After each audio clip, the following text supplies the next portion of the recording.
All right, welcome everyone to the Serious Angler Podcast, where, as always, our main course view will be talking and hopefully teaching you more about bass fishing. And of course, that does not come without a distraction or 10 here or there.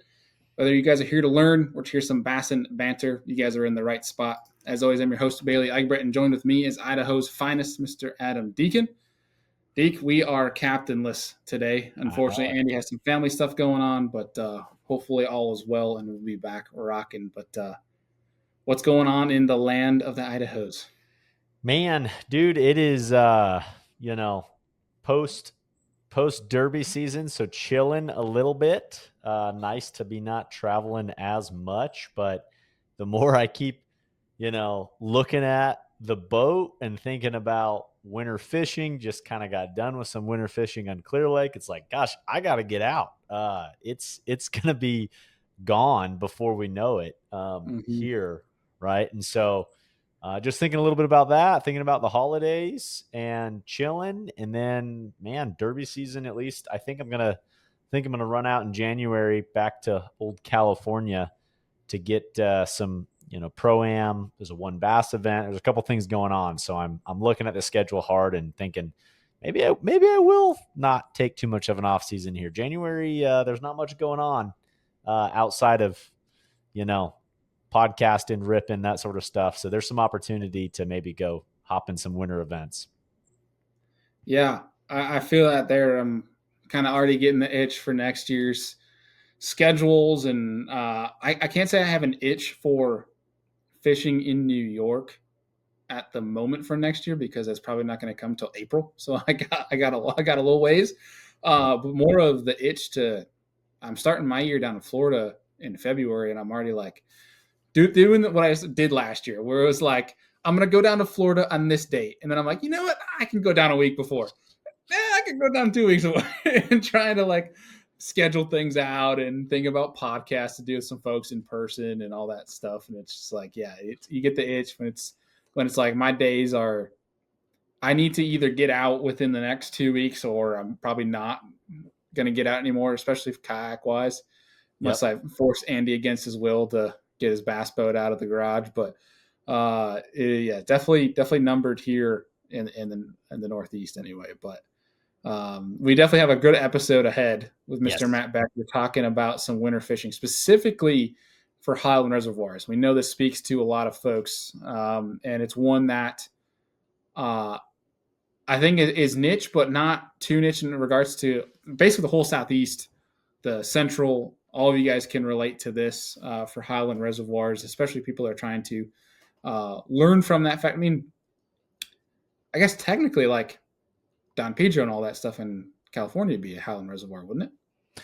Dude, Man I, made. I mean, yeah, the first thing I thought of was like the vast majority of reservoirs everywhere, right? But especially in the West, you have where these reservoirs are built or where there was a big river previously, deep, steep, mountainous region, and then they just fill them up. I mean, and that's how you've seen kind of these Western anglers, especially even, five, well, 15, 20 years ago, when really we saw the kind of the Western anglers come across. It's like they've seen all the Highland reservoirs, a lot of similarities, right? In a lot of the Western lakes. So I totally agree. Yeah, It's a very common theme on most of the Western fisheries. yeah. I think I come from that in regards to growing up in glacial country, where every lake is natural and has been there for however long. When I've started growing up and really diving into bass fishing and watching tournaments, stuff like that, when they said Highland Reservoir, like, what does that mean? What the hell is Highland Reservoir? You're right. Uh, but it's, yeah, I mean, the more you talk about it, the more obviously widespread it is. And so it can definitely be very, um, behave completely different from other fisheries. And so we dive into breaking down Highland reservoirs in the wintertime with Matt, especially from his perspective of obviously being a pro angler and a very good one at that, that's been successful around the country, but also coming from Pennsylvania, coming out of an area that doesn't really have Highland reservoirs, and adjusting and learning from there is it's a cool perspective. So we'll dive into that. One of the things I want to mention to the folks is we put out on last week's episode of submitting your guys' podcast ratings and reviews. You guys either DM'd us or emailed us. We had a pile of them. So I have about, I think, 70 to 80 envelopes sitting on my table that need to go get mailed out. So keep them coming. We'll just keep reiterating that on every show. The more you guys do it, the more we'll keep sending them out. And we do have some bigger stuff coming along the lines from that. But Mhm. appreciate you guys jumping at the bit to help us out with some ratings and review. It really does help us out big time to be shown in the categories. With now there being so many shows, helps us one to get that information out there and uh, get guests like Matt Becker on this show. So appreciate y'all for stepping up to the plate on that. Yeah, appreciate everybody. Yeah, but dude, let's get into a little bit of a buzz around the industry, man. What's been the word? Yeah, man. So, business for the bass boat industry section. Of course, this is brought to you by our friends over at Rec Lending. Look, as always, great time to buy a boat, but this is truly a sneaky time to buy a boat because we are end of the year. Boat, I mean, it's kind of well known right now. Used boats are hard to sell, and folks with boat dealerships are also looking to move last year's inventory. So, good time to take a look around. And if you are in the market and interested in financing, reach out to our boys over and gals over at Rec Lending.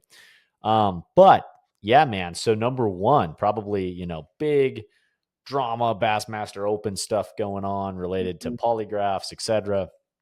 Ty Al, man, who just, you know, I've, I don't think I've ever even had a conversation with Ty. Maybe at a tournament back in the day or something. But Western guy from Arizona, has fished tours, has fished all over, and really was committed to the opens. Unfortunately, that didn't work out. He's always making jokes and fun stuff around it, and he has transferred into the BAM Super 60. So looking forward to seeing him next year competing against him. Got in on sponsor exemption through Basscat, I believe, which is Mm-hmm. in the rules, right? Something like that that's been known. And so interested to see and cool to see Ty doing that. Definitely someone it's like, oh shoot, here goes a check. Dang it! Like, are you actually excited? He's there. Right. It's like I'm pumped. I like trying to compete against the best people we can, but it's also like, Yeah. shoot dang. He's a hammer and he is previous to traveling across the country, he's made a lot of money out west. So he knows what he's doing too out here. So um yeah, man, that's kind of the big thing there. Any thoughts on that? Yeah, no, I think we've talked to Ty a decent amount, and through conversations over social and between obviously his good-hearted content and just the reputation he has in the industry. Definitely rooting for him. It's a big bummer on how that all went down, and I think if anything, he should be proud of the support that he has behind him. But I think looking at the grand scheme of him going to Super 60, I think it's a great thing for the Super 60 in regards to Ty has a great platform, more added talent to that roster. And, I can understand certain perspectives of, uh, from a sponsorship exemption, what that means for people that are trying to qualify through the pro-ams. But I think in the long run, if you can take that aside and look at, he would have likely qualified if he went through the pro-ams. But I think big picture, for a league like the Super 60, the more brands and personalities you can get, long-term growth of Super 60, that is a good thing. Yep. It is a good thing to get in there. And so I see no negative with it. I think it's awesome. Congrats to Ty. I don't know, for him personally and support of his family, it's a good thing for them too, that he has a place that he can go call home and fish. And um, yeah, wouldn't want to be fishing against him, but I'm sure he'll be a good sport out there, as it seems like he's always been. So Yeah. Yeah, man. I mean, to me, I see both sides here, right? Like yeah, if I'm an angler in the pro-ams trying to make it, I could see frustration. Um, at the same time, it's not necessarily taken away from those guys and the amount of qualifications that are coming from that as is, and name, likeness, image, you want to call it, relate it to anything else. Like there's real value there. So, yeah. um, So totally understand it as a overall big picture item. Um, Absolutely. all right. Well, next item I would say, continuing on to the West, the MLF Summit Cup team stuff going on. You've got the Justin Lucas, Brent Ayler, Western Hammers dude winning on Cross Lake, Caddo Lake in Louisiana. Did you Yeah. pay attention at all to this event? What's your take? Yeah, I tuned into a little bit of live. Again, going back to sitting in the woods, not seeing crap. So I decided to pull up some live fishing, but also just because uh, one, Justin Lucas has been a guy that I've studied like similar like a Polinick. Like I try to just see how their game is and how they seem to do well everywhere. Very versatile, and same could be said obviously for Brent Ayler. And I look at that pairing, I'm like, who it's like Wheeler and Connell. Who let those two be teammates? Like that just it doesn't seem fair. So if you want to talk about a scary finesse slash power fishing duo that can just be dangerously versatile, that's it right there. And it looked like it was a lot of chatter baiting, spinner baiting, power fishing around some cypress trees, which is crazy that some Western boys. Does the Cali even have cypress trees anywhere? I, No, I mean, not to my knowledge. I mean, they've got trees that are flooded like that, but I don't think right. I've never seen a cypress tree unless I've been in the east or the south. Yeah, yeah. It's crazy fishy for I feel like for them to do pretty well at, but come away with the dub and it's like yeah, that was pretty cool. But looking forward to going back and watching the full event and things like that. I'll actually be heading down to Caddo this year for a tournament. Been there before. Crazy cool lake.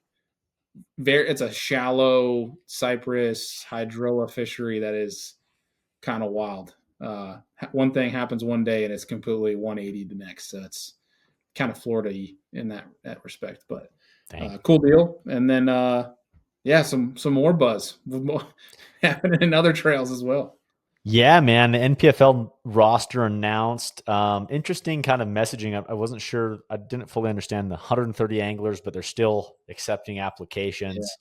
With that, but my gosh, some hammers, dude. I mean, you look at some of the names that are involved in that list. Super cool to see some guys maybe coming out of the woodwork that used to fish a lot, just different things. And I think it's a clear indication on there's an appetite for anglers looking to fish, particularly, especially, older anglers. It seems to be the case in a lot of this with a non-forward facing league situation, right? I mean, that's what I love about uh, being in the U.S. is the fact that we have the opportunity to pick and choose so many things, and this is another one of those opportunities and some absolute hammers. It's going to be super fun to watch. yeah. Some big names added to the list of guys that are already there. Guys that are already still fishing it, like Patrick Walters. There was Hank Cherry was on that list. Scott Canterbury, I think, won twice this past year. So some big names that have been fishing it for a couple years now, but ones that added to it, you have Rick Clunn, so legend, comes out of his year of retirement and he's back in the tournament fishing. I think he fished an open or two, but he's back fishing a pro level tour. Wesley Gore, so a younger guy jumps in, which I see guys like Wesley Gore, Tyler Williams, KJ Queen fishing this stuff, which I think, one, they just want to fish. They want to fish as many derps as possible. Two, you could argue maybe they want to prove the point that it's not just forward facing, that they can catch them, Yeah, or they really don't care. They just want to fish as much as possible. But I can see Wesley. I mean, if Wesley's shown anything with his swim jigging on Lake Fork, I feel like he's going to be just fine. totally. Uh, Matty Robertson, which I'll go out here and say he's probably going to pop a win this year in the NPFL. Fred Rumbanis, Jonathan Kelly, Russ Lane. So it looks like Russ will be fishing NPFL and the elites next year, if obviously if he takes the bid for the elites. Randall Tharp, Scott Suggs, and old J Pow, Jacob Porosnik. So Mm. some bigger names added to that list. What I did see though too was no Jason Christie and no Kyle Welcher, which is interesting after seeing a lot of success. I don't know, Yeah, maybe Is that a mistake and be like, scheduling oh, thing? And I take back kind of my first statement. I totally agree. I did not look further down and see KJ Queen, Wesley Gore, some of these younger names on the list. That is cool to see. So mhm, yeah, man, I think it's guys just want to fish a bunch of derbs, and it's a good opportunity to chase yeah, down some good coverage for sponsors and big dollars. So absolutely. Yeah. So yeah, it'll be interesting to see if, with them saying that the doors are still open, what are they going to cap it at, and who else is going to join, and that sort of thing. But like, love to see the different environment that they're creating over there, and looking forward to watching the coverage. yep. But with that being said, last chance, guys. You have till December 2nd to get in on the Hobie Eyewear Black Friday sales, and that is if you go and buy one pair right now, you get 15% off. Two pairs, you get 25% off. Three pairs, 35% off. So three pairs at 35% off. If you just do the math on how much you're saving on that stuff, you're basically you're getting three pairs for the price of two. Right. If I'm doing that math Go correct, to I three. really hope I'm doing the math correct. You are. But nonetheless, worth it to do that, and obviously makes gift giving for Christmas coming up a little bit easier as well. But with that being said, last thing, Omnia Fishing. Make sure you guys go and still use our code if you guys are looking to get any tackle or you're looking to buy some gift cards for people for Christmas. Now is a great time as Omnia is really starting to onboard every single brand and product from Thorn Brothers. So there's a bunch of Savage Gear swim baits that just got uploaded. Brands that I've never heard of, like Field Side. They uploaded some dice baits. Mato Tachi, and I probably said that wrong, but they have some actually pretty unique hard baits and soft baits that were on there. Valley Hill baits, and then they uploaded a lot of OSP, including some hard baits like the OSP Blitz that Andy and I have talked about to the end of the earth. They have now on Omnia Fishing, which I am hyped about. Don't be intimidated by the price tag. Just buy one, you'll thank us later. But yeah, some great stuff that's added to the Omnia Fishing website and the new arrivals. If you just refresh the new arrivals every day, you'll see more and more stuff popping in there. But man, anything else before we get into this episode? No, man. Let's as always, Matt Becker, friend of the show, always an absolute wealth of knowledge and just overall good dude. So looking forward to getting into this one. Welcome back to another episode, and we are with no stranger to the Serious Angler Network as a whole. I don't even know how many times at this rate we've had you on Serious Angler Lure Lab, but Mr. Matt Becker, welcome back, my friend. How are you? I'm good. I'm good. Yeah, thanks for having me on again. I'm always game to talk fishing. No matter what we're talking about, when it is. I love talking fishing, and appreciate you having me on. Things are good here. It's the heat of the off season now. So the last team series finished up last week. Now it's time to spend some time with the family for Thanksgiving, and continue to prep for next year with new boat and wrap and organizing tackle and map study. All that sort of stuff goes on from now until New Year's, and then we get kicked off pretty early this year. So that's pretty much what I've been doing and what I'm going to be doing here for the next little while. I was gonna say, isn't with you have all these events like the Ultimate Angler Championship and all these events getting put into the fall, and then you got your season Yeah. starting earlier. Are the quote unquote off season just becoming shorter and shorter and shorter over these Yes, years? for sure. This year, so 2025, we literally the off season, if you want to call it, is December. That's the only month that we didn't have an actual tournament to go to the whole year. So I consider it more of the off season from the last stage of the Bass Pro Tour, so August sometime. So from August till now, Thanksgiving, generally there's three or four tournaments. Whereas if you take that same 3 month span in say March through June, I'm gonna have 6 or 8 tournaments in that time frame. So it slows down here. That's the off season to me, is maybe one tournament a month, till Thanksgiving, and then we get Thanksgiving till Christmas. There's usually not a tournament, so that's time to kind of regroup, reset, and spend time with the family and get ready for the next season. Heck yeah, dude. Yeah. It's wild to me how that has shrunk. It's interesting. Like just the fall championship grind is it goes. And then it's like, all right, January's here, back at it. I know. And the schedule changes every year, but like 2026, we start January 15th at Gunnersville. So like you get no time. And it just, the season goes on so long, into the fall, and then the season starts early. Like there's little time, and it can definitely cause for some people to be stressed out about trucks and boats and that kind of stuff if you're not on it. So it's something that I've been working on for a while. I just had this conversation with someone the other day. Like I still feel like I'm a new guy out there, but I'm not. I mean, I'm getting old. I'm getting to almost veteran status, doing the professional thing. So it's pretty wild. And I feel like I've got a system dialed in of, the off season to get ready for the next year. That way we're ready by the time the season kicks off. Yeah. I like it. And speaking of that, I mean, any big changes for next year in 2026, whether brand wise, boat wise? No, we're keeping all the boat and everything the same. So running a Phoenix again with a Suzuki. That's all staying the same. Really, all the sponsors stayed put from last season, and there's a couple additions. So one's going to be Evolution Fishing. I know you're with them, Bailey. That's awesome. Like, yeah. Boxes, storage options, tons of different storage options, and they got a lot of really cool stuff coming. And it's all super high quality. Like I've been really impressed with it. I've got my hands on it here the last, I'd say, month, and I've been like spending a couple hours every time I get a chance to go out there and swap over a couple different boxes into the new Evolution stuff. And I've been extremely impressed with the ballistic boxes and the bass sacks. That's mostly what I've been putting my stuff in.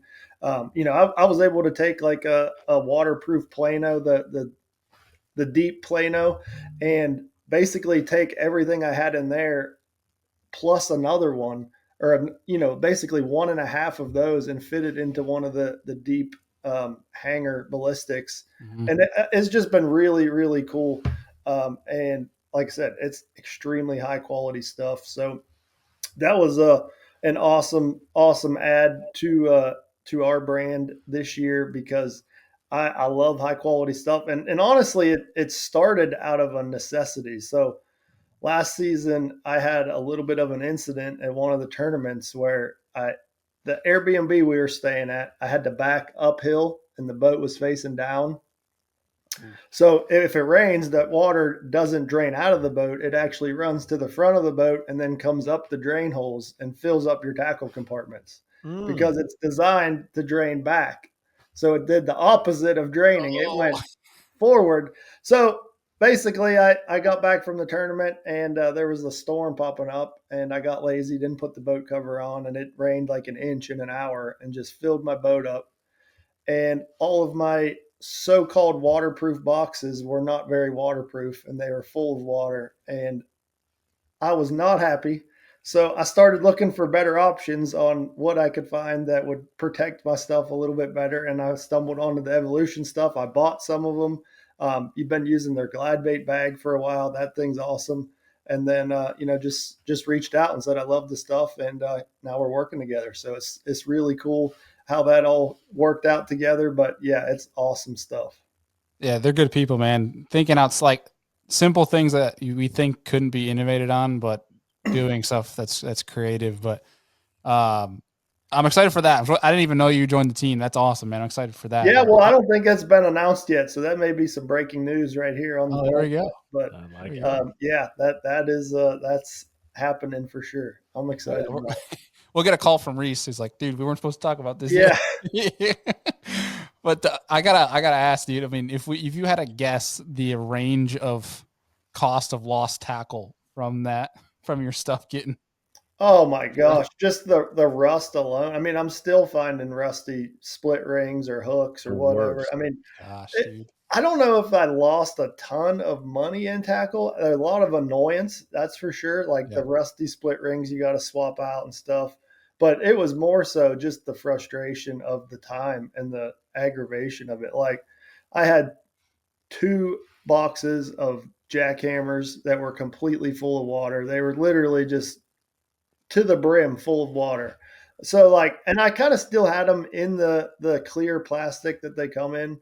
So like I had to take every single one of them out of there and lay them all out and dry them. I mean, this was like a 5-week process to get my stuff like dried, reorganized, and like I'm an extremely organized guy.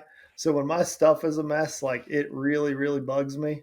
And it was just a disaster. And I was so frustrated with it. I said, I'm done with these and just started looking for better options. Jeez. Yeah. Dude, Yeah. the most annoying thing, right? I can't stand when you get water in boxes or the humidity or whatever does it and you forget and it's something that's either your fault or not. But like, I agree. You generally don't lose tackle that, especially like hard baits and things. But the idea of sitting down for hours on end, changing out treble hooks and split rings is miserable, and you never find it all, and then you find another one and you're like, oh crap, well this is going to make the whole box rust out, right? It's just can't stand that stuff. That is extremely frustrating. Yeah, that's happened probably maybe 3 or 4 times to me over the last 10 years, and this last one was the breaking point. I said, I'm done, this is never happening again. I will yeah, I'll cover my boat if it looks like it's going to rain every single time now. Like I cannot stand that again. That was rough. Yep. The only thing worse you could do, and I'm speaking from experience, is decide to. I was pulled off in this tackle shop in New York, tournament next day, and I decided to swap over my terminal box in the back of like the bed of my truck as I'm working in the parking lot. Swap over a terminal box, leave the lid open, thinking it'll be fine. Me being a klutz, knock it over into a gravel parking lot with all of my brand new tungsten. And probably lost a good 30 to 40% of all those weights. Yeah, you never found those again. And then they're all mixed up, all the sizes. You can't tell which one's which. Nope, I had no clue because I bought like generic cheap tungsten. Yeah. Like, well, Unreal. that's terrible. Yeah. Yeah. See, like I said, I'm extremely organized and OCD on all my tackles. So like that would drive me crazy. Man. Yeah. Wow. Well, in your guys' format too, you guys have to be like over the top. Like, I mean, I remember when it was full-fledged all day long, every fish counts type of deal over a certain weight. Like, you guys rigging up like 6 different rods with the drop shot on it because like there's no time to retie. It's just go. Yeah. Go. Like, no, for sure.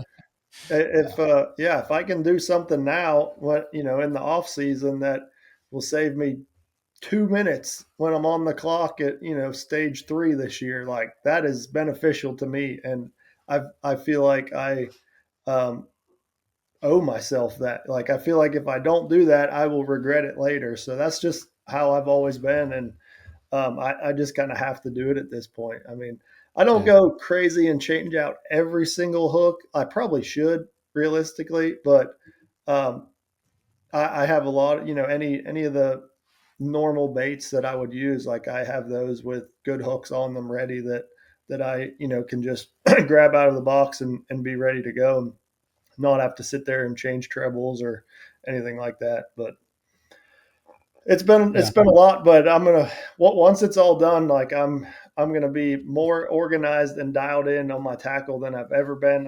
I'm consolidating some things. Like I've just acquired a lot of crap over the last 10 years of, if you go to a fishery and you hear this is the deal there, you end up buying 6 or 8 packs of them and then you never throw it and they're just sitting around in a box. So honestly, a lot of what I've done in the last few weeks is go through all that crap. And if like there was a couple boxes that I never even opened this entire year, or I couldn't even remember the last time I opened them. So I'm like, these got to go.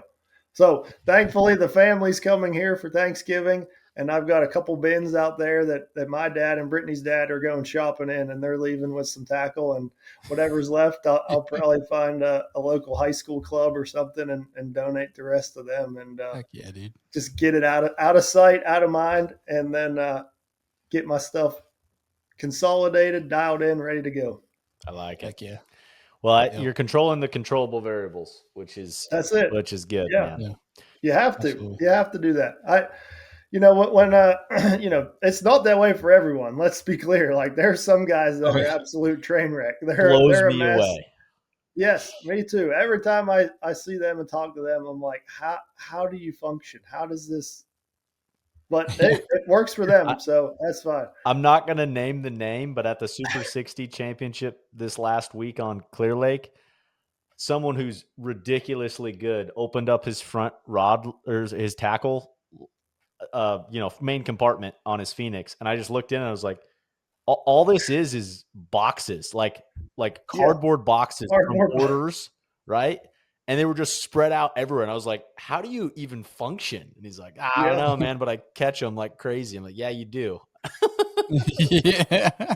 Yeah. And honestly, that frustrates me a lot when you get, I mean, some of the best guys in the world right now, that's how they are. Like it's frustrating, but hey, I mean, like I said, that it doesn't matter to them. To me, it matters, but everyone's a little different on that. So that's just part of it. Everyone's a little different, and some things matter more to others. For me, like I said, if I can save myself 2 minutes on tournament day by spending 30 minutes right now doing something, it's worth it. Yep. Yeah. I like it. Well, dude, let's get into today's show. And that's really going to be fishing Highland reservoirs in the wintertime. And I think a good place to start, like, I know a Highland reservoir when I see one, but I don't know the definition of a Highland reservoir. So what is a Highland reservoir in your mind? That's a good question. I wonder what the actual like scientific term of it. Like what is I'll ask ChatGPT while you answer. There you go. Yeah. Report back with what the minimum requirements is for a Highland reservoir. It must be like a certain height of over sea level but for me, if I think of a Highland reservoir, I think there's going to be mountains probably in the background. Yep. Like you're going to be in the hills somewhere. The banks are going to be pretty steep. There's not going to be like a swampy lake. You're not going to be like something very flat, swampy. Something like Louisiana Lake or something like that. It's going to be very steep banks, deep water, generally pretty clear water unless it's rained recently. And Highland reservoirs generally have multiple species. So you're going to have largemouth, smallmouth, spotted bass, probably in all of them, to be honest with you. I don't know. We're waiting to hear what Bailey come up with. But no, I feel like that's an interesting point. I like that because you're right. I don't know of very many that are just one dimensional ever. Yeah. It's always at least two species. Are you sure you weren't reading from ChatGPT? I mean, that was pretty good, dude. Really? Yeah. So ChatGPT, I mean, of course, being Unreal these days gives you an unbelievable breakdown of all of it. But in its simple definition, is a Highland reservoir is a man-made lake that sits in higher elevation or in hill or mountain-dominated terrain. These reservoirs are typically formed by damming rivers that flow through steep valleys, canyons, or rolling highland regions. But they mentioned key characteristics: clear water, variety of species, rock-dominated structure, steeper banks, and deeper water. So like, you're pretty damn good. That's it. Well, that's all right. Good for you. So I guess I did a pretty good job. So, I mean, by that definition, that, it kind of sounds like the TVA could even be considered into the Highland reservoirs, and especially some of them. But, for me, like, I think around here in Tennessee, I guess, man, start thinking about it. Pretty much any lake around here in East Tennessee is going to be a Highland reservoir. They're all going to fall into that category. So, yeah, I like them. To sum all that up, I like fishing Highland reservoirs. That's for sure. They're a lot of fun, full of fish. I like the multi-species thing. That's one big thing. I think of is there's going to be largemouth, there's going to be smallmouth, probably some spotted bass mixed in. So it really opens up the patterns that are available. You don't have to just fish shallow for largemouth. You can fish deep for whatever. So it really opens up the opportunities and the patterns on those fisheries. Totally. Yeah, and that was going to be the direction we wanted to take was, being if you're in that region, how does the wintertime rank compared to the rest of the year? Is this a good time to be getting out on the lake fishing in a Highland Reservoir? Is the fishing good? And I guess how do they set up in the winter?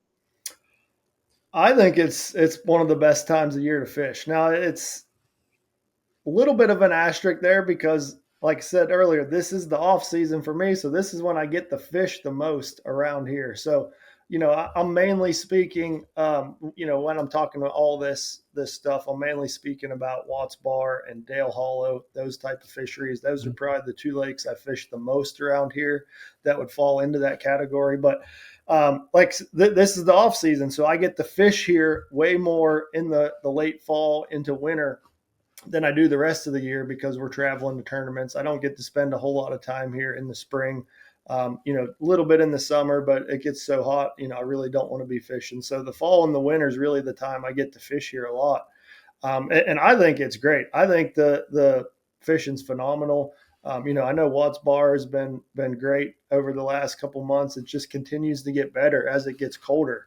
It's kind of something that I don't know what happens. I can't explain it, but the bigger fish just kind of show up out of nowhere as the water gets colder. On Watts Bar, so I fished a BFL that was in September, middle of September, and 15 pounds a day was great. Like that's 5 3-pounders. Now, if we had that same tournament right now, I mean, it would be 20 to 22 pounds for that same solid day. So I really don't know where those 4+ pounders show up from, but when the water gets cold, you get into the winter, those bigger fish show up, they get more active, and it's one of my favorite times to fish for sure. It definitely seems like on the places like a Chickamauga and stuff like that, like you see those 9-10+ pounders show up in December, January, February, that kind of time frame. Obviously you see them throughout the year, but it seems like the density of it from a social media standpoint, outside looking in anyways, you see those bigger ones come up in the wintertime. Totally. Yeah. So quick story on that. I was actually on Chickamauga yesterday so Wheeler had a high school pro bass tournament, pro-am tournament. So I got paired with 2 high school anglers and we fished a tournament yesterday. And while we were out there, I had a chance at one of those 8 to 10 pounders, maybe bigger. I don't know. But on a glide, it actually broke it off somehow. I don't know if my line got nicked or the way it choked it and the teeth got it. I don't know, but I had a chesty on, so I've been watching the video back, and it's a giant. It's an absolute giant. So I had the opportunity at one of those yesterday, and just didn't work out. When did it break? Like on the hook set or? Yeah. So it was a pretty cool story. I mean, I saw the fish out there sitting on the bottom, and I threw the glide over it and actually came up onto the surface and boiled on it and missed it. And then it sat there on the surface, and I seen it with my eyes then. And I mean, it was an absolute giant. Like me and both the kids I had with me, we all saw it just sitting there on the surface, like looking where it went. So I threw it back over there, and it went straight to it and just absolutely choked it. And I just kind of leaned into it. And as soon as it loaded all the way up, like I got him, it just broke. So pound line. It was 25-pound Tatsu. So like I've never had an issue with that. And like I literally have just caught a 3.5 pounder like 10 minutes before that. So maybe something in that catch, maybe it hit the net or, the hook wrapped around and nicked it a little bit. Something had to happen, and I didn't check the line. There was obviously a nick or something in there, and missed out on heavy glide, like a big glide.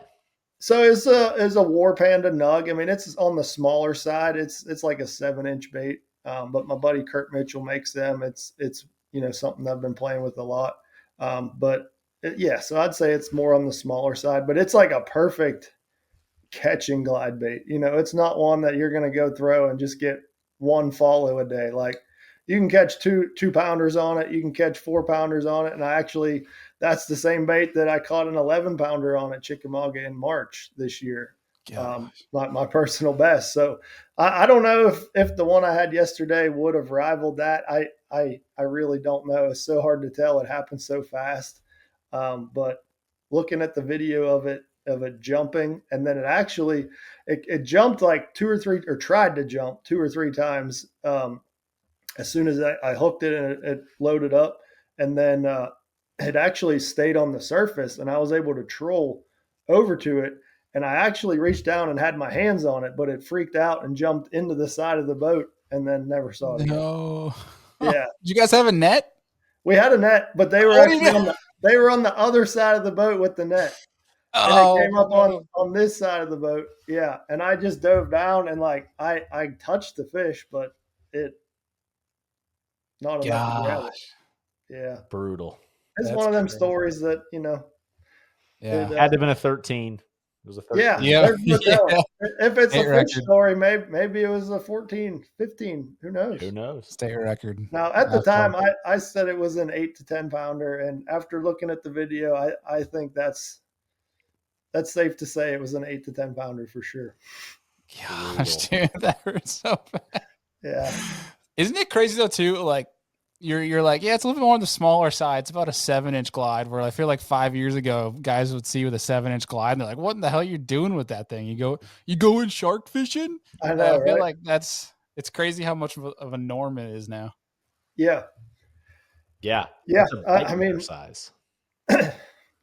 exactly. It's the perfect bite getting size. Like I have some of the big giant, 9, 10, 12-inch, but like you can't cast them. Like they're not enjoyable to fish to me. No. I like the War Panda Nugget is like the perfect size glide bait. I mean, you can cast it well on, a normal swim bait rod. Like I just throw a Dobbins Fury, like 7.9 heavy rod, like nothing crazy. Mhm. You can cast it well and fish it, almost like you would a jerk bait or something. Like it's just the perfect bite getting size. Mhm. I love it. Thank you. Anyway, that was just a little caveat. When you said chicken Yeah. log, it reminded me of broken heart yesterday. But Yeah. Well, dude, I mean that's a different shift when we're talking about winter fishing. When you from your background coming from Pennsylvania, fishing Great. I mean, this is the time to be on the Great Lakes. It's typically going to be higher water temp than some of our inland fisheries up in the Northeast. Obviously, smallmouth are snapping, but now you're talking about throwing glide baits for 8 to 10 pound largemouth on on the TVA.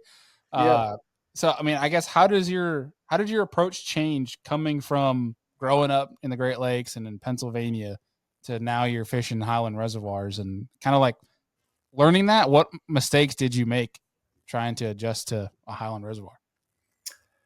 yeah. I mean, there's a lot to learn for sure. I have learned a lot since I've moved here to Tennessee. It's drastically different, but there's also a lot of similarities on the same token. So, yeah, I mean, I was there in Pittsburgh. There wasn't a whole lot right close there to Pittsburgh, but kind of more in the center of Pennsylvania, there was a cool, actually a Highland Reservoir. It's called Racetown Lake. It's literally a smaller version of Dale Hollow. It's got the big largemouth, the big smallmouth, and it actually fished pretty similar. So that was actually when you got this time of year in the fall, that was a place that I spent a lot of time up there because, generally the fishing's pretty good on those Highland reservoirs for as long as you can stand it. I actually, it's probably been 10, 12 years now, but I actually caught a bass on New Year's Day in Pennsylvania out on that lake. So it's a place that you can fish, until it freezes over and still catch fish because I guess it's because it's a Highland reservoir and those fish stay more active than other fisheries. Like it wasn't that way at every lake. You couldn't go to every lake once the water got so cold and catch them, but Mm-hmm. those type of fisheries, it doesn't seem to matter how cold it gets. You can always catch some fish, and generally you're going to catch the bigger fish once it gets that cold. So I kind of took a little knowledge of that fishery and what I knew growing up in Pennsylvania, and when I moved here, got to spend more time on the water in the fall. Really, the main differences between Pennsylvania and Tennessee is going to be the forages. They got a couple different types of forage down here. A lot more threadfin shad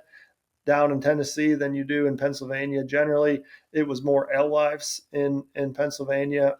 There's like Dale Hollow has alewives down here, and there's a few lakes around, but most of them, it's a lot more threadfin shad down here. So just small little adjustments, on the forage and how the forage acts, but a lot of the the same baits apply, the same types of banks or what you're looking for in the fisheries. That's something that it seems to be pretty standard on all of your Highland reservoirs. So you can look at a map and kind of break down the lake pretty quickly and find those areas that you want to fish. Yeah. That's good. For deep. Good question. Just on the or good comparison forage wise. I mean, I guess in the wintertime specifically on Highland reservoirs, what forage base are you maybe not paying attention to? I mean, you mentioned threadfin shad being just such a factor in the wintertime, but like, are you paying attention to crawfish style baits? What other forage come to mind or are maybe not worth paying too much attention to in the wintertime? Yeah, so I mean, for me, it's pretty much all about the shad in the fall and winter. I'm rarely am throwing anything that's going to imitate a crawfish or a bluegill or really any type of worm. Even I'm not even really throwing that type of stuff. The colder the water for me, it's pretty much all shad imitating baits. Whether it's an A rig, a jerk bait, small little crankbait, or a trap, it's all going to be shad oriented, shad colored and stuff that obviously we got the minnows and the scope and stuff. So you're chasing those fish that are out there chasing minnows, chasing bait. So you want to imitate that as much as you can. So for me, I don't know if I could put a number on the water temperature or time of year, but it's just the fall for me is all about the shad, and I'm pretty much putting away all my crawfish colored stuff or bluegill colored stuff till the spring, and it's all about shad, whether it's threadfin, gizzard shad, or alewives. Those are probably the big three of shad forages that you're going to see in those types of fisheries. I love it.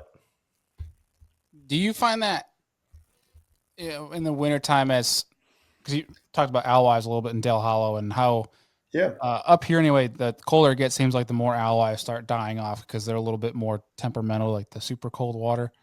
Are you trying to find some like areas that have a lot of bait or some that just have like smaller quantities where, especially if you're whether you're burning bank with a trap or you're out scoping, that your bait's going to be likely better seen by any bass in the area, if that makes sense. Are you looking for the biggest school of bait you can find in the whole lake or small congregations? Yeah, I think there's definitely a time where you can be around too much bait. Like if you're trying to scope, I mean, it can literally blur out the screen and you can't even see the fish swimming around in there. It just totally blurs everything out. So, I mean, I think there's definitely a time where you can be around too much. I would say you probably nailed it. The sweet spot is going to be you want some bait fish around, but you want there still to be room in the water for those fish to kind of move around and kind of chase it and find those smaller balls of bait. So I guess if I had an ideal situation, it would be, more of those smaller condensed, balls of bait fish around rather than just a whole blanket of just endless amount of bait, just because that can get so overwhelming. And I mean, it can be a little bit trickier to try and trick a bass that has Right. the buffet right there in front of him. Yeah, like he could just swim with his mouth open and eat what he needs, and Yeah. he has no need to chase down what you're throwing. So there can definitely be a time where there's too much bait around for sure. Yeah. Totally. And I guess to quickly hit on when you mentioned comparing Pennsylvania to now where you're at with a majority of these fisheries being Highland reservoirs, from somebody that's approaching it for the first time from a topographical standpoint, whether they're looking at Lake Master and avionics, what have you, what are just some general areas or features that they can look for as a great starting point to try to find fish? Like, will there be steeper banks like bluff walls or longer main lake points? Like, what kind of things are easy starters for somebody Yeah. that's new to it? Yeah, I got two that came to mind right away that I mean you could apply this to any Highland reservoir, and I feel like there's going to be bass around one of these two zones that I'm about to talk about. So first is going to be like the mouth of any major creek or pocket. Mm. It's just like guaranteed there's going to be some sort of life around there. And it may be, first half a mile into the creek, or it may be right at the mouth, or it may be even out into the main lake, but just right there in that zone around the mouth of a creek. Somewhere within, say, a mile section, which that's a huge part of the lake. That's a huge section, but somewhere within that area, there's going to be a bass. There's going to be some shad. So that's always a great place to start. But another one that honestly kind of gets overlooked a little bit is going to be more on your main lake, kind of your channel swing banks where the main river kind of makes a sharp turn or maybe runs up against more of a bluff wall. But right at the very end of that channel swing where it starts to flatten out, like the first, couple hundred yards either direction of the end of that channel swing, that's always an excellent place to start. And there's generally some bass around there. That was a pattern that, I used to look for and kind of figured out that, if you start on those channel swing banks, but go to the very end of it, they may be on the flatter stuff one day, they may be on the deeper stuff the next day. I think that just kind of depends on the weather and, what's going on with that. But I always like those areas because there's lots of options. Like, just past the channel swing, it's going to flatten out a little bit, it could be a little bit shallower. So if the fish want to live on that this week, it's a warm week, it's sunny, they can slide up there and be good. If next week, it gets below freezing, super cold, they can slide back out to that deeper water, closer to the channel. So those are the things that I'm looking for. Small areas like that have a lot to offer. So you can kind of sample shallow, deep, wood.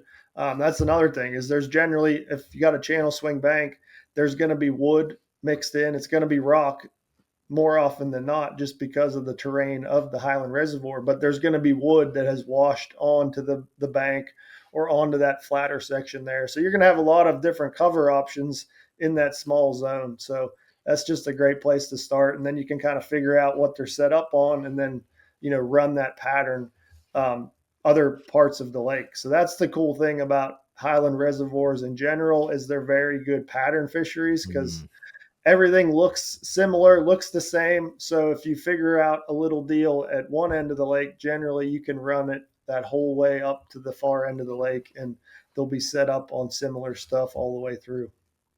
Yeah. That second one is, you guys aren't going to Chickamauga next year, right? No. Okay. I always try to remember all these dang schedules because nowadays with cool leagues questioning and polygraphs, I know. It's scary to talk about stuff, but that is like some of the most fun and easiest to replicate bites on like a Chickamauga. Like it is finding bluff walls because thankfully Chick has like so many bluff walls, but just finding that connection with that shallow flat, that is an awesome one in the wintertime. Like especially what you were talking about too, not to give away any of your juice if you had this, but like, throwing a glide parallel with that is too much dang fun.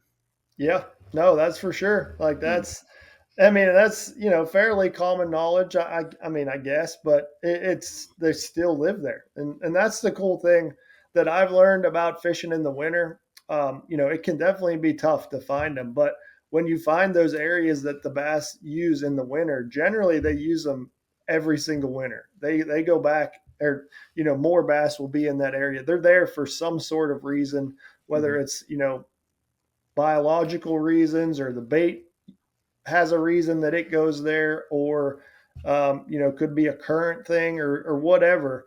But generally speaking, if you find bass in an area, they're going to be there every single winter. So it can be a lot of fun. It can be a little tricky at first to figure it out, but once you figure it out, you can go back year after year, and especially up north. I mean, some of the Great Lakes and some of the rivers up there, when you figure out their wintering holes, like it is automatic every single year. Yeah. That is very true. There's just big numbers of fish too in wintering zones, right? I mean, that's the biggest thing to me is like, it just blows me away how many get together in the winter. Yeah. Yeah. It's like you find like you find the whole lake basically when you find them in the wintertime. But it's very true when you say that, Matt, because there's a place out here in the Finger Lakes where there's a rock pile. It's probably 30 foot of water. You'll never see a fish on it from spring, summer, fall, but as soon as like the water temps hit like 38 for whatever reason, there's 70 fish on it. Yeah, It's the craziest deal. But yeah. I know it's crazy, and I don't really know why they group up so much in the winter. Maybe I don't know. Just I could come up with some sort of wild Out of theory. But warmth.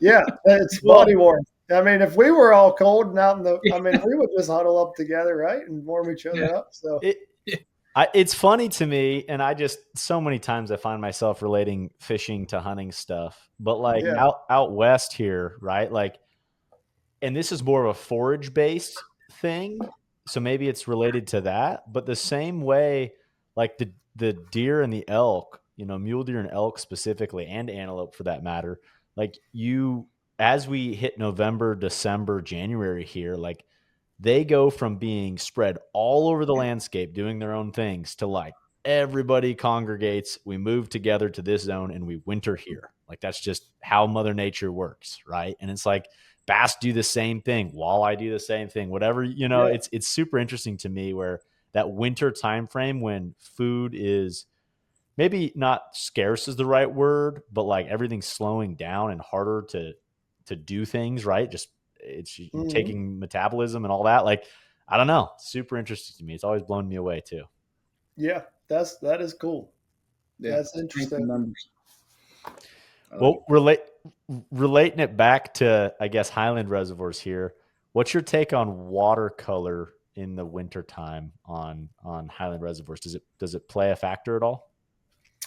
I mean, I want it to be clear. Like I'm looking for clean water. That's basically my motto all year long. I want the water to be pretty clear. So I hate muddy water, Dude, but same. especially hate cold muddy water. There's nothing worse than cold muddy water. So yeah, I definitely looking for the clear end of the lake, or at least somewhat clean. I'm not going to say it needs to be 10 foot of visibility, but I want it to be a nice shade of green and a nice cleanish color, not dirty, muddy brown or anything like that. So I'm always looking for the cleaner sections of the lake.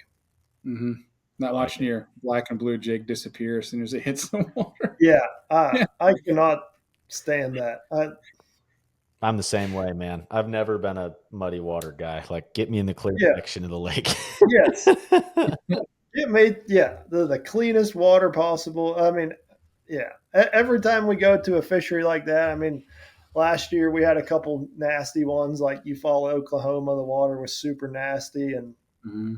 actually Santee Cooper, it was pretty nasty when we were there as well. I mean, it's just everything just nasty. Like I honestly I feel bad for my motor having to drink that water and cool itself down. Like it's just full of dirt and sediment. It's just let's just fish clean water lakes all the time. There is something though to like it's April or May and it's like a warming, dirtier water, and you got a big old Colorado blade. There is something to that. Oh, it's That's cool. I'm just Yeah, gonna get my butt kicked by guys in that. Like, I'd rather be on the yeah, cleaner side. It's cool to go get a bite doing that. I just don't know what I'm doing in it. yeah, that's fair. That's fair. yeah. I'm with you. Well, That with would be that, fun. say And what? that's the thing. So that's the deal about Highland reservoirs. They're going to be fed by a river. So if you get a bunch of rain or a hurricane or something comes through in the fall and the winter, like it's going to get nasty. It's going to fill up. It's going to be muddy, and that's something that always impresses me about all the lakes. We got a few Highland reservoirs on the schedule for 2026. So I've been watching some old shows and stuff like that, like Beaver Lake or Table Rock. Just the vulnerability of those fisheries. Like if you get a big rain, it can come up 6, 8, 10 feet overnight. It's incredible how the fish can adjust to that. The big influx of dirty water and then it clean up. So it's impressive how the fish can really adjust to that. But I'm definitely hoping for a dry spring with all of the Highland reservoirs on the schedule next year. For Clean sure. water, please. Yeah, I like it. Well, dude, this takes us to our favorite little segment here in the show, and that's our Amped Outdoors electric take. It's where we ask a bold question, hoping for a bold answer, and obviously, Amped Outdoors is our preferred solution of lithium batteries. And that is, and talking about wintertime Highland reservoirs, what is one technique or bait that you think is completely overlooked or slept on in the wintertime? Hmm. Really, I mean, like I said earlier, the winter's all about the shad. So, your obvious baits that you're going to be throwing is going to be a rig, a jerk bait, a minnow, stuff like that. Like those are staples. Everyone's going to have those on deck. But something that I would say probably gets overlooked a little bit in the winter is going to be a trap. So if those fish are slid up just a little bit shallower, we talked about kind of a channel swing bank where it shallows up on a flatter place right there. If it shallows up a little bit there, those fish can actually get up really shallow sometimes in the cold water. And one of the best ways to fish for those fish is going to be with a trap. So I like to actually slow the retrieve down a little bit. I'm not going to be burning it as fast as I can. You're almost just kind of a slow, steady retrieve, bouncing it off the bottom. And you can even, kind of yo-yo it a little bit or stop and go retrieve. But I catch a lot of fish on the trap as it gets really cold. Right now, honestly, is one of the best times down here in Tennessee to be throwing a trap just because those the lakes are drawn down a little bit. So there's shallower, flatter areas that the fish are still kind of relating to before they get into full blown winter mode. But a trap's definitely one, and kind of a similar style bait would be more of a blade bait, kind of a silver buddy or steel shad, something like that. If those fish are a little bit deeper, it's kind of got the same profile and vibration and action, but that's something that gets overlooked a little bit. But generally speaking, like I said, the winter fishing is pretty straightforward with your A rig or small swim baits, jerk baits, minnows, and they're going to bite those somewhere in the lake. Are we talking quarter, half ounce, 3/4 for the trap? All of the above for sure. It really just depends on the size of fish that you're fishing for. If the average size is a little bit smaller, I'll drop down to the quarter. Or if it's really tough, hard to get a bite. I've been throwing the quarter ounce Bill Lewis, the OG rattle trap here a lot lately, and it still catches them. And then if you want to fish a little faster, a little bit deeper, I'll definitely throw a half or 5/8 or 3/4 ounce traps all around. But yeah, I mean, I mix and match and throw a lot of different variations of it, just depending on what situation we're in. But a trap is something that I feel like a lot of people overlook a trap, especially in this time of year. Yeah, anywhere outside the spring, it seems like Yeah. people don't. It seems like for whatever reason, after the spawn, people put down the trap. Yeah, Myself included. I'm guilty of Yeah. it. I think I like your point on the quarter ounce. Like, I feel like that's one that is so overlooked too. But especially when bait fish are small, the bite is tough. Like, my gosh, I've had some days where like I can't get him to eat something, and that quarter ounce tiny little trap gets crushed by big yep, ones. yep, for sure. And that's a sneaky little bait. I mean, it's like that thing's been around forever. For as long as I can remember. I remember growing up with my dad throwing those around and catching bass on them, and they're still just as good now, just because it, like you said, it has that exact profile and shape and color of everything of the small little threadfin shad that are around this time of year. So Yeah. just a perfect little snack for them. Yeah. I got to ask while we're on the topic. I think the trap has been past 3-4 years the one thing that I've messed around the most with when it comes to rod selection. And you've seen so much conversation on the trap from guys on Gville who use the 7-Eleven cranking rods to guys that just throw that simple old 7-foot medium to guys throwing glass. What's your choice on that?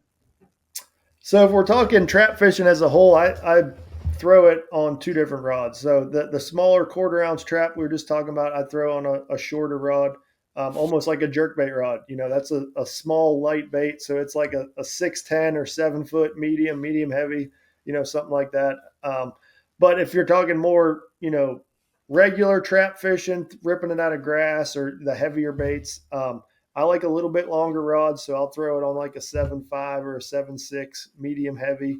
I like a kind of a moderate fast tip. I don't want a super fast tip, but also don't want it, or I don't want it to be super soft like a crankbait rod. So I want, kind of a moderate fast tip to it where still a lot of that rod loads up when you do hook one, but it's kind of fast enough that you can snap it out of the grass or Yeah. the rock or whatever you're on there. So that's the two setups I throw it on. I throw both or all of the traps on 15-pound Seaguar and Vizex. That's my go-to line for that. And then generally I'm throwing it on, a 7.1 gear ratio reel, just, kind of middle of the road on that. Yeah. All right. So I'm not too far off. No, you're on it. Honestly, like a trap, you can't go wrong what you do. It's one of those baits that, I mean, you could tie it onto any rod. You could tie it onto a spinning rod and cast it out there, and you're going to catch one on it.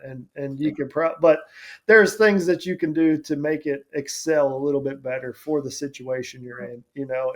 I know a lot of guys, if you're really ripping it out of grass, some guys will throw it on braid with a little fluorocarbon leader or something just to help rip it out of the grass a little bit better, and that allows you to use a little bit softer rod like the crankbait rods or something. So there's a lot of little nuances there you can do with a trap, but for me, I keep it pretty straightforward, pretty simple. 15-pound fluorocarbon and a 7.5 or 7.6 and a shorter, lighter rod if I'm throwing that little 1/4 ounce one. I like it. Yeah. We're going to do another tangent here, but trap for me can also be like, I just envisioned times in college fishing on like Rayburn of a 7-pounder, like chug, chug, chug, chug, watching my trap fly out of his face. Yeah. Any tips on keeping a big fish pinned on a trap? I mean, you can try everything you want, but it's just the physics of that bait. It's heavy and it's got a lot of room for that fish to shake it. And it's always, yeah. As soon as you said that, I can just see flashbacks of the same thing happening, or a fish jumping and you just hear that bait rattling in his mouth out there. It's like you're just hoping and praying that it doesn't come off. But for me, like, I don't really baby them very much. Okay. I generally keep a pretty tight on them. I'm not just babying them, letting them swim. I'm trying to get their head moving towards me and just yank them in and not really give them that opportunity to fight around and pull off. I mean, that's treble hook fishing in general. Like if Right. you can keep their head facing you and steady tension on that line, you stand a better chance at landing those fish. It's when you really let them go and kind of play them and let them jump and get a little slack in that line that they end up coming off. So that's what I try to do on a trap is, give them as much as you can and just keep them coming towards you. Yeah. like I feel like that's what a lot of that rod conversation's about, beyond just functionality of it, but trying to get your land ratio up too on it.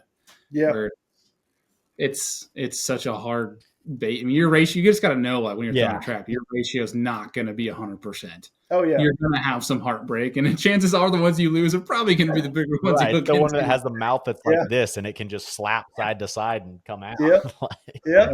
Well, I mean, the other side, the flip side of that is, I mean, you also stand the chance of one just slapping at it and missing it, and you hook them in the gill plate or the back or something. So I know I actually weighed one in at the Chickamauga Toyota Series this year where I was just snapping it out of the grass, and I felt the bite, reeled into it, and I was like, man, that's a big one. And it turned out it was just like on the top of the head. He swiped at it and missed it or something and wasn't, hooked in the mouth. But if that wasn't treble hooks there, like I would have never even had an opportunity at that fish. So it goes both ways on that. And you just hope you're on the good fortune side of you lose the small ones and catch the big ones. Dude, good point. I'm going to start looking at my treble hook fishing differently now. Instead of being like so annoyed that you can lose fish, you're so right. How many times have you hooked a fish just on the nose with one treble of something and you land it? And it's like, if that was a single hook bait, I would have been like, oh shoot, I missed one. That's it. Yep. You never know. That's the fun of it. I like it. Love it. Well, where do you see, I guess, and maybe this is other anglers or yourself too young in your career, what mistakes do people make in the wintertime fishing on Highland reservoirs, or something that's maybe, yeah, I guess just something that you would not pay attention to this time of year? Something I've learned over the time of fishing in the winter is a lot of it comes down to timing. I mean, you can be in the right place in the wrong time, and the fish really seem to have smaller feeding windows this time of year where they're going to maybe it only be in the afternoon or it may be early in the morning, but you never really know exactly when the feeding window is going to be. But it seems like there's smaller, 2 to 3 hour feeding windows in the winter, big time, that you can spend a lot of time out on the water and fish over some good stuff, but go back at the right time and you can catch a lot of those fish. So it took me a while to learn that, because honestly, I used to hate fishing in the winter because um, you know, I just wasn't successful at it. And then the more I did it, I learned a lot of these little things where, it's not all about just putting your bait or just finding the fish, because, they're going to be a little more lethargic, a little slower in the winter. So it may be the wrong time to be there. You just gotta, kind of slow down in some of those areas and kind of figure out. But I would say, generally speaking, for me, in the winter, the afternoon is going to be better than the morning. So if I'm planning a day of wintertime fishing, I'm not getting up super early. I'm going to sleep in, go to breakfast, get out there, 9, 10 o'clock. Once it starts warming up a little bit, and then fish all the way till that sun starts cresting over the hill, and then I'm out of there once it starts getting cold again in the afternoon. Love that. Absolute game changer tip for everybody. I've been doing that the same lately in the late fall and winter. And it's the truth, man. I don't know what it is. There's just a Yeah. window where they chew in the afternoon. And it's like, I don't need to go freeze my butt off. And, I mean, there's sometimes a 30-degree swing from sunrise Mhm. to noon or 2 or 3 in the afternoon, right? It's like, Yep. get me out there when it's at least a night, especially when it's a nice sunny day. It can be dang enjoyable to fish in the wintertime on certain days. Yeah. Oh yeah, and you're going to have the lake mostly to yourself, and you're going to have a beautiful day. But yeah, I mean, there's no sense getting out there super early. I've rarely found a legit morning bite in the winter. Like, you may catch a few first thing in the morning, but I would say more often than not, that bite is going to be in the afternoon from 1 to 4 o'clock right now, and that's the time that I'm going to be out there. So there's no sense getting up super early and doing all that, freezing your butt off, like you said. It's just not enjoyable to me when I'm fun fishing. So Yeah. I definitely hang out at the house, have breakfast, drink some coffee, get everything ready, and then head down to the lake. I love it. Yeah, if you're a morning person, you get up at 6 a.m., you can get a couple hours of work in, go to the gym, get some Exactly. Yeah. Get your fun. workout in, get your Yeah. computer work done, whatever you do in the morning, your morning routine. And then that's me. That's kind of my off season routine. Get up and drink coffee and read a little bit, do computer work, all that kind of stuff, and then go rig up some rods as the sun's warming up, and then be down on the lake as the sun starts getting overhead and warming up. So Man, sounds like the dream. I dig it. that's the way to do it for sure.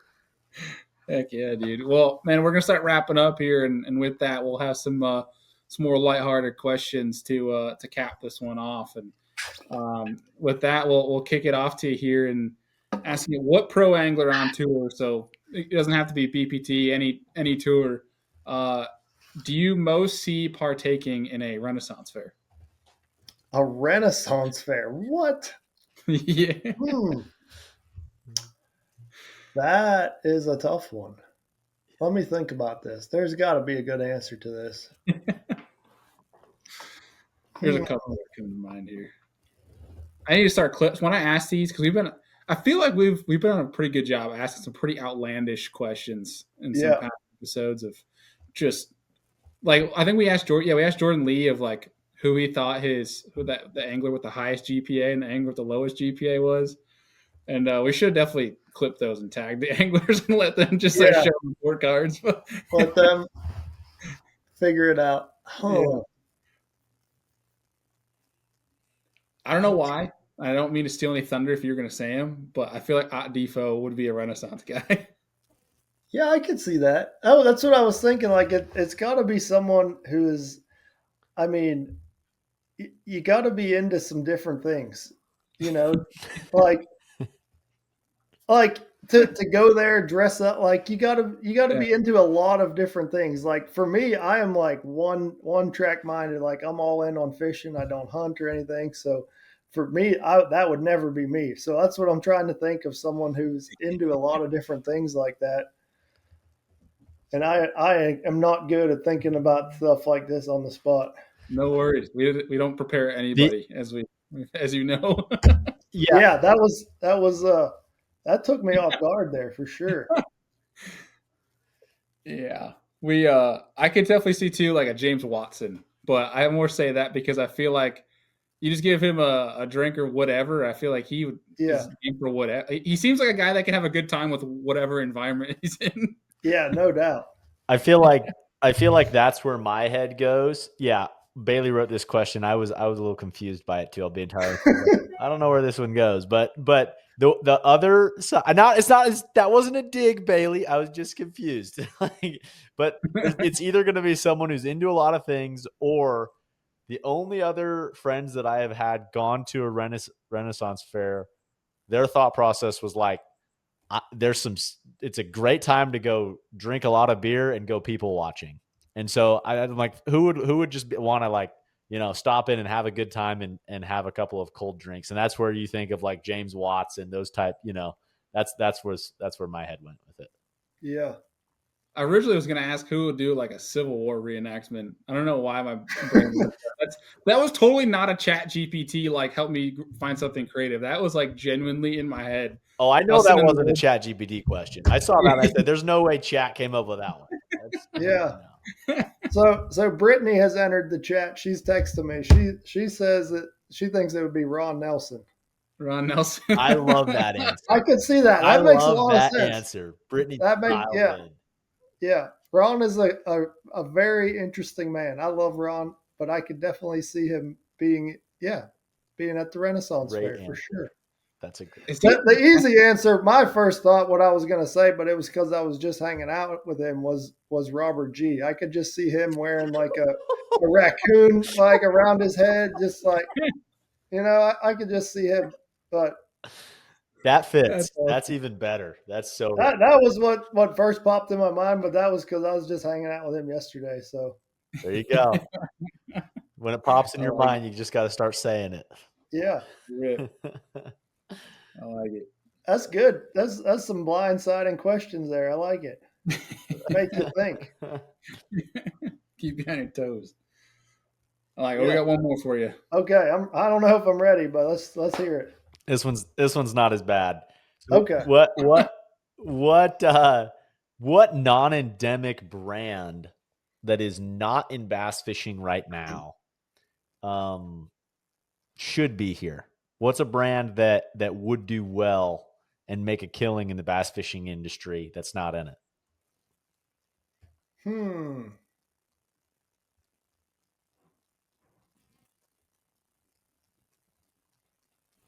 I feel like, there's a couple routes you could go with this. Like, you either go with consumable items, whether it's drinks or drugs, nicotine, something like that.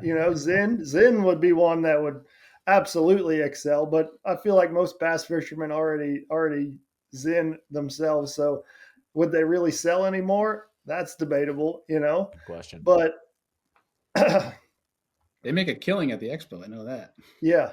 I feel like some kind of food option would probably be the way to go. Some sort of portable food. I like that. Yeah. Yeah.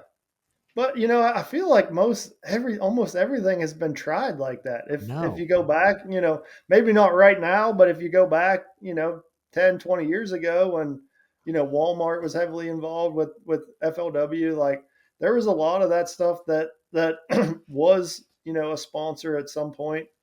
Man, that's another good one. I could see some fun brands that you could definitely dig into. Yeah.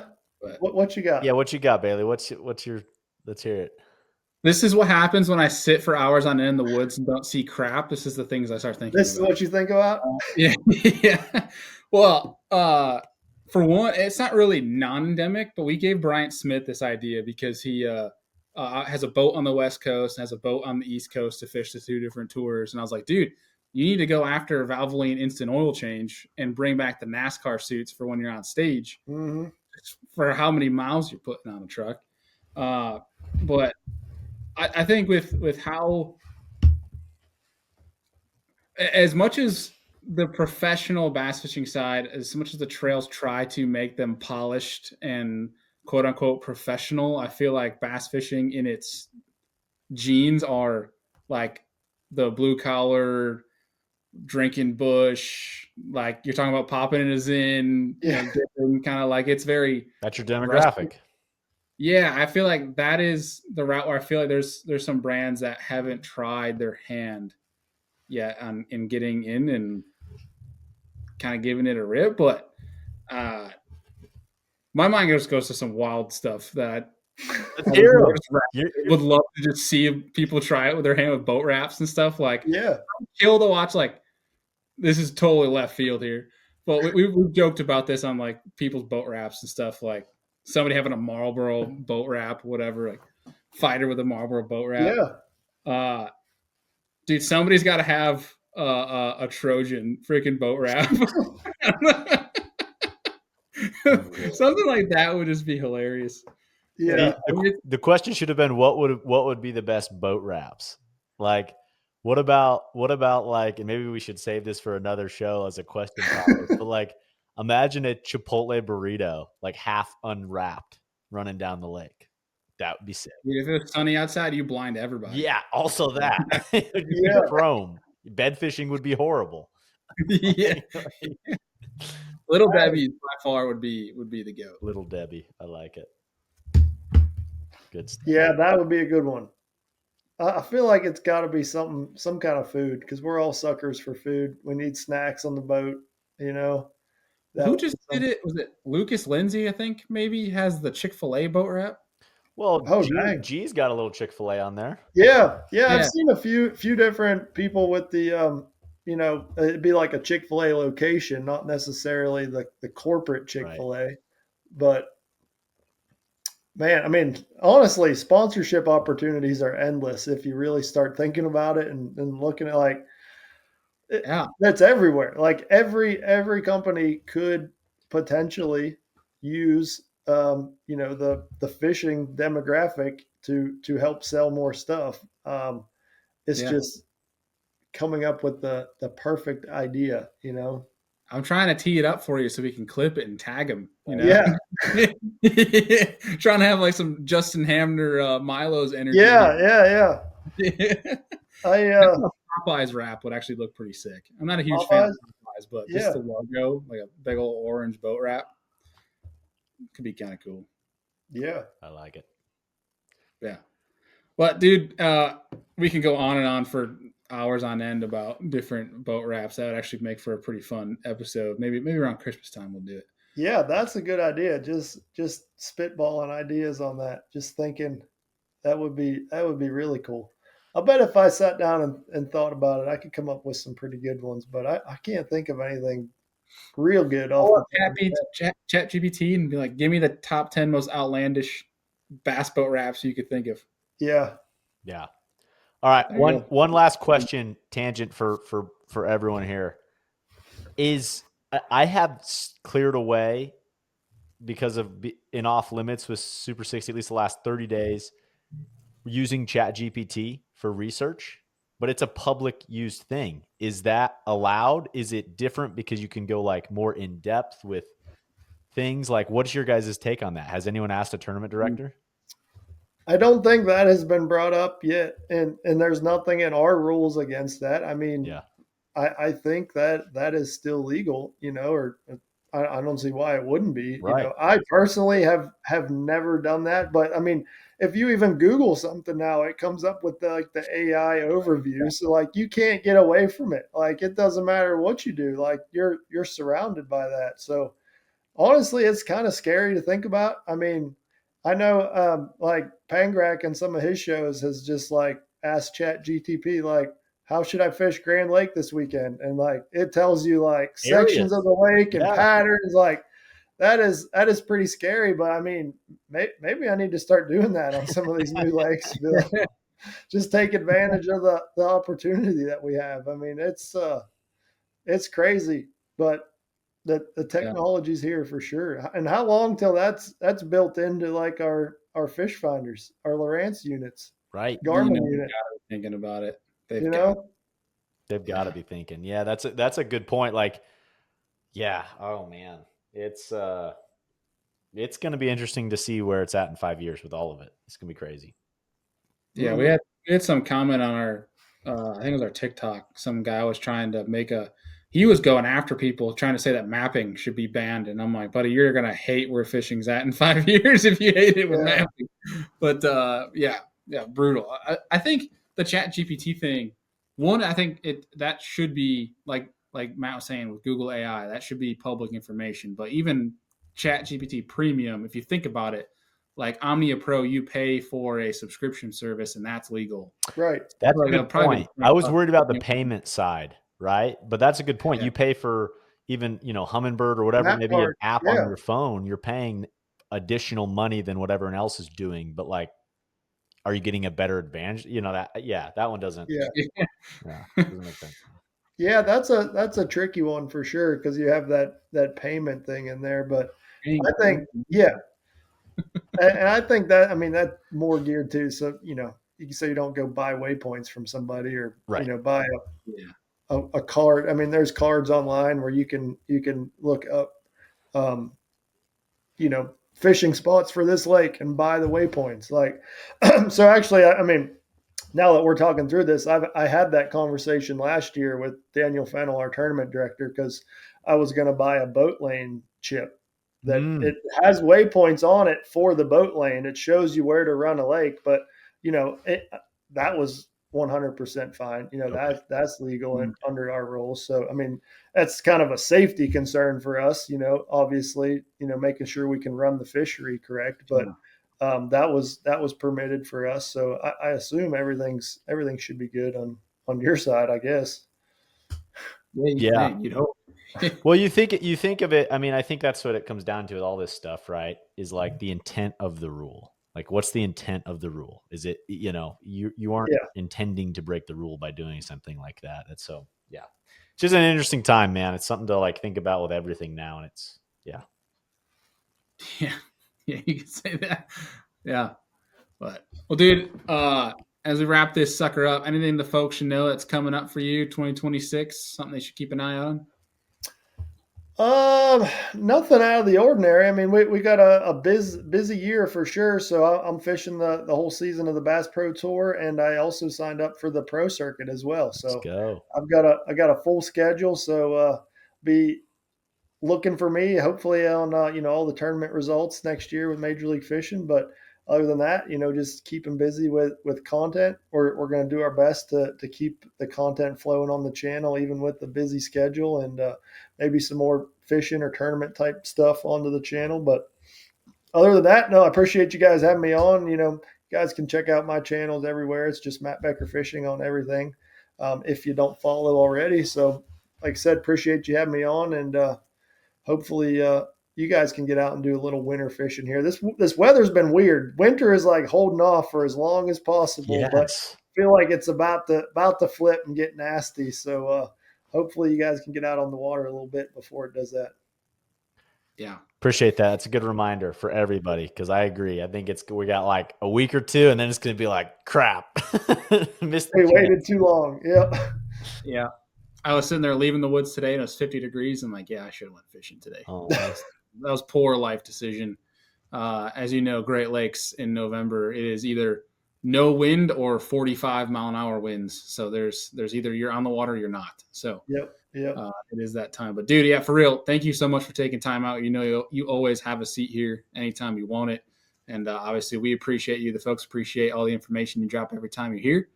And we'll be talking to you real soon, man. Sounds good. We'll see you guys. See ya. All right, folks, that is going to do it for today's episode. As always, thank you, Mr. Matt Becker, for taking time out to join the show. we know you guys love when he's on here dropping knowledge, and obviously we appreciate when he takes time to grab a seat. But Deke, any takeaways from today's show? Yeah, man, I just love how Matt breaks stuff down in such simple terms. And it's like, all right, biggest takeaways, go back to basics. What matters in the winter? Shad, baitfish, forage. Looking at just traditional areas where fish like to winter on every body of water. If you do that, I don't care where you are, if it's a highland body of water, looking at those channel creek ends and in those zones, and then same with creek mouths. Like, to me, those are the two biggest things that hold true everywhere. That's where fish like to winter. We always overcomplicate things, and in reality, if you stay with a simple thing and keep going, you will run into fish. Yeah, and to his point, it seems like this time of year is one of the easiest times of year to replicate a pattern. Like when you talked about like bluff ends, that is an easy pattern to replicate. So it's one of those ones where if you find it's effective, you can go run a whole bunch of stuff and run it very efficiently. So yeah, I agree. And breaking down that and Highland Reservoirs, it seems said easy. It can be challenging in some of the Highland Reservoirs, but it is definitely one that depending on the fishery can be very much worth doing. And so hopefully you guys took some nuggets from that. And make sure you guys check out the different sales that we talked about with Hobie Eyewear and Omnia Fishing. All the links to the folks that we work with are down below, so you guys can take advantage of those. But Deke, anything else for the folks? No, man. Great episode. Looking forward to more coming this winter. Yeah, well, I guess, yeah, with that being said, you guys can look forward to Jay Shakurit for next week's episode. Hopefully you guys have a great Thanksgiving. Being that this is, I guess, the Thanksgiving special. It is. But, yeah, we totally epically failed in the intro on that part, but that's okay. Better late than never. But hopefully y'all have a great Thanksgiving. We'll make up for it in next week's episode with Jay Shakurit. But appreciate y'all, and we'll see you on the next one.